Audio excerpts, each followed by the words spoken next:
That day I found a cave while exploring. There was someone standing inside. I shouted at him with everything I had. He didn't move an inch. My gut told me something was off. I decided to go in and take a closer look. I took just a few steps. A transparent barrier suddenly blocked my path. As an archaeologist, curiosity got the best of me. I stepped right through. As I slowly approached the man, he suddenly moved. Before I could react, he vanished around the corner.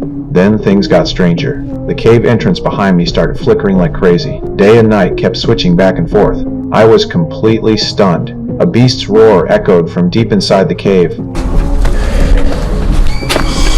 Terror took over, and I ran for the exit. But the moment I got out, I froze. The sky had turned dark. I was only inside for a few minutes. What scared me even more was my car. It looked old and abandoned, like it had been sitting there for years. At first I thought I got the wrong car, but then I saw my work ID hanging inside. That's when I realized years had actually passed. I heard something outside. I got out to check. There was another wrecked car nearby. Then I saw that yellow backpack. It belonged to my student. My students had entered this cursed cave too. Later, I found out what happened that day. The moment I crossed that barrier, 2 days had already passed outside. My students waited at the bottom of the mountain. When I didn't show up, they came looking for me. They found my car, but I was nowhere to be seen. They figured I went into the cave, so they followed me in. One of them stayed at the entrance to keep watch. In case something went wrong, he could call for help. The others went down using ropes. They felt the same transparent barrier on the way down. They didn't think much of it. They just passed right through. But as soon as they reached the bottom, that beast's roar filled the cave.